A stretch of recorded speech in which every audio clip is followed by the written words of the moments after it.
how I wired this up. One of the things I hate about LED wiring is how messy those wires could look underneath the body.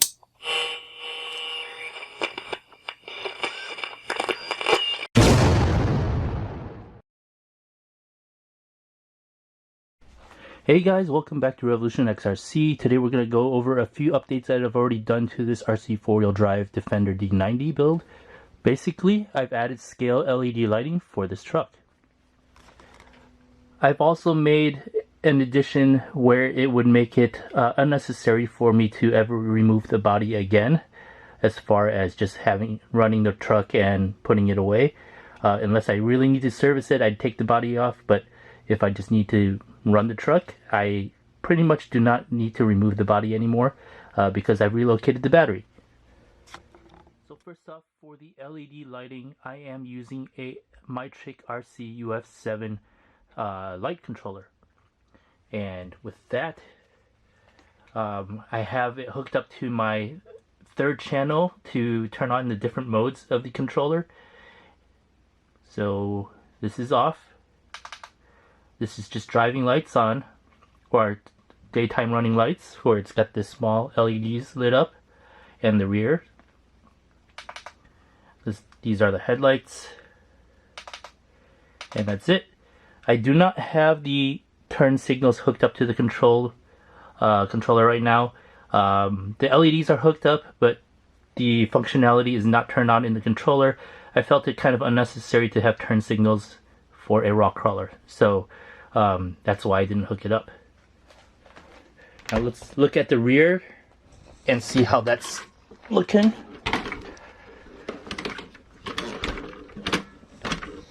So once again, this is all off. This is the just daytime running lights on, and you'll see that it's got the two rear lights, and it's got the fog light right here and the reverse light. So when I reverse, and one reverse light comes on, if I accelerate it, the rear lights dim right there, and when I stop, they are bright. And with the headlights on, the rear doesn't change at all. It's still got the same functionality.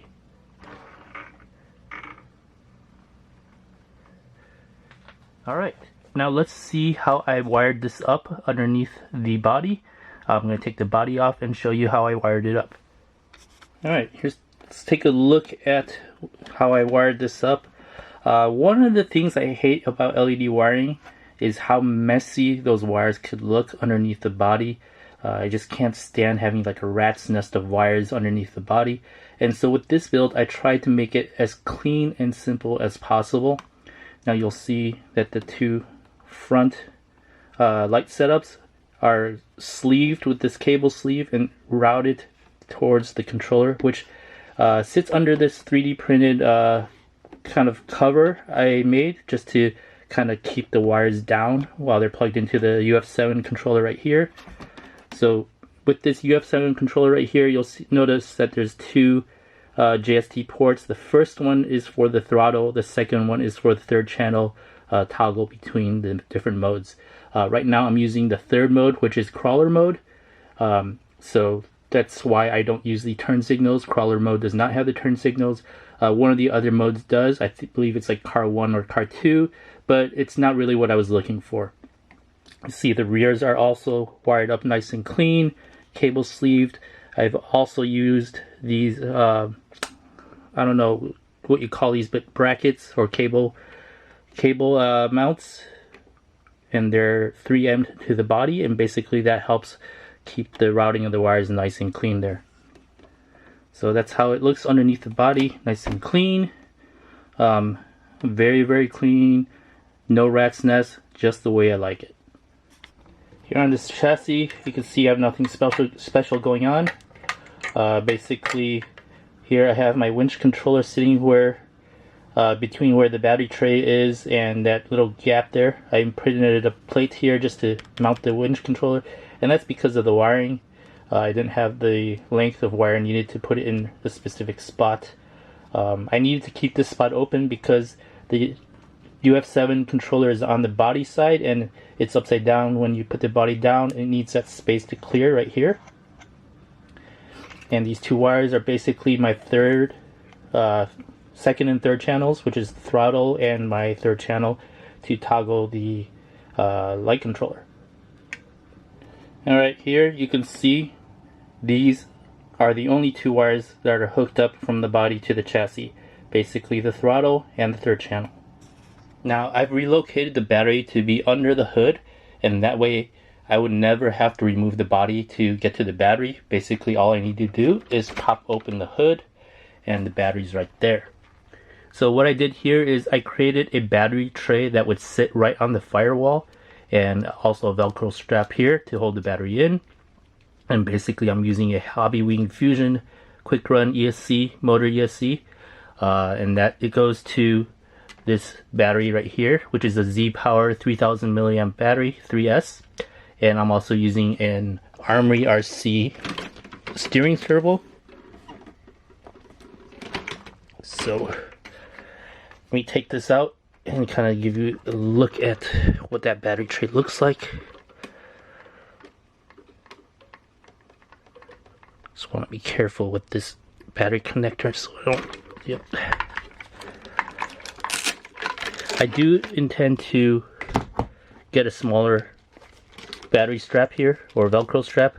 This one overlaps a little and I kind of have to make sure it doesn't hit the spur gear. But here you can see the small battery tray that I've printed up and used, and it's screwed using the existing screws on the firewall that screw into the dash. So it's a perfect spot for this kind of battery right here, which is a Z-Power 3000 milliamp 3S battery. And it's a good size for this truck right here. Now here's the battery tray. I will probably provide it as a print or as files on my mini factory, and I'll put a link to that when I do. I'm unsure if I'm going to provide this as a finished package with the Velcro strap once I decide on the Velcro strap I want to use. If I do provide it as a pre-printed set, I will probably have myTrickRC listed up for sale.